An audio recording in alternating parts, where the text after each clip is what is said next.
వచ్చే జూన్ 2 తర్వాత ఆంధ్రప్రదేశ్ సచివాలయ ఉద్యోగులంతా విజయవాడకు వచ్చి తీరాల్సిందే అన్నారు ముఖ్యమంత్రి చంద్రబాబు.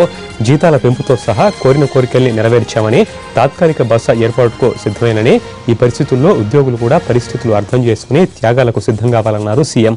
అయితే శాశ్వత బస మటుకు సాధ్యపడదన్నారు. విజయవాడ క్యాంపు కార్యాలయంలో తనను కలిసిన సెక్రటేరియట్ ఉద్యోగ సంఘాల నాయకులతో ఈ విషయాన్ని సూటిగానే చెప్పారు ముఖ్యమంత్రి. రాష్ట్ర ఆర్థిక పరిస్థితి బాగా లేకపోయినా ఉద్యోగులు అడిగినవన్నీ ఇచ్చామని, మరో నవ్యాంధ్ర నిర్మాణానికి కొన్ని త్యాగాల్ని చేయాల్సిందే అన్నారు సీఎం. 2 చోట్ల హెచ్ఆర్ఏ ఇప్పించాలన్న ఎంప్లాయీస్ యూనియన్ కోరికను పరిశీలిస్తామన్నారు. రాష్ట్ర ఆర్థిక పరిస్థితి బాగోలేదని, ఉద్యోగులు తన మాటల్ని అర్థం చేసుకోవాలని చంద్రబాబు వారికి విజ్ఞప్తి చేశారు. హైదరాబాద్లో ఉంటే పరిపాలనకు ఇబ్బందులు ఏర్పడుతున్నాయని, తానక్కడ వీరిక్కడ ఉంటే వీలుపడదని చెప్పారు.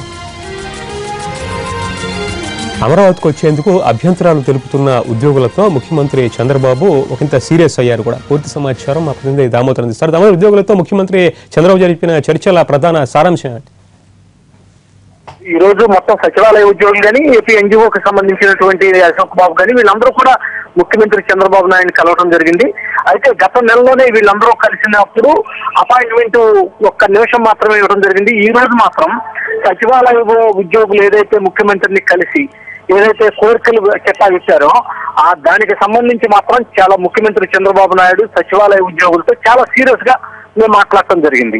ఎందుకని ఆ రకంగా మాట్లాడారంటే 2 డిఏలు మనడం, అదేవిధంగా దీంతో పాటు అమరావతి రాజధానిలో మాకు శాశ్వతంగా స్థలం కేటాయిస్తే ఆ శాశ్వతమైన స్థలంలో మేము ఇళ్ల నిర్మాణం చేసుకుని ఏడాదిలోగా వస్తామని చెప్పడం జరిగింది ఉద్యోగులందరూ కూడా.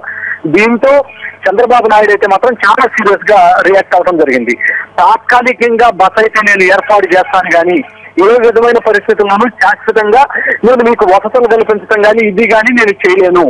మీరు అడిగినవి కూడా రాష్ట్ర ఆర్థిక పరిస్థితి కూడా చాలా ఇబ్బందుల్లో ఉంది. ఇంత ఆర్థిక పరిస్థితులు ఇబ్బందులు ఉన్నప్పటికీ మొత్తం కూడా నేను ఉద్యోగులు ఏదైతే కోరారో, హైదరాబాద్ లో ఉంటున్నటువంటి ఉద్యోగులు ఏదైతే కోరుతున్నారో నేను ప్రతి అంశాన్ని పరిశీలించాను. ప్రతి అంశాన్ని మీరు కోరింది కాదనకుండా చేశాను. కానీ మీరు ఇక్కడికి రావడానికి అభ్యంతరం చెప్పడం మాత్రం సరైనది కాదు. ఇక్కడికి రాకుండా మీరు రకరకాల కారణాలను తెరపైకి తీసుకొస్తున్నారని చెప్పేసి ముఖ్యమంత్రి దాదాపుగా 10 నుంచి 15 నిమిషాల పాటు క్లాస్ తీసుకోవడం జరిగింది. అయితే ఈ మొత్తం ఎపిసోడ్ లో సచివాలయ ఉద్యోగుల సంఘం అధ్యక్షుడు మురళీకృష్ణ సర్ది చెప్పేందుకు ప్రయత్నించినప్పటికీ కూడా చంద్రబాబు నాయుడు ఎటువంటి పరిస్థితుల్లో కూడా ఒక్కడుగు కూడా వెనకలేదు. ఏదైతే నేను ఎటువంటి శాశ్వతంగా వసతులు అయితే కల్పించను, తాత్కాలికంగా వసతులు కల్పిస్తాను, మీరు వెంటనే తరలి రమ్మని చెప్పేసి మాత్రం కరాఖండిగా చెప్పడం జరిగింది. Right, thank you Damodar.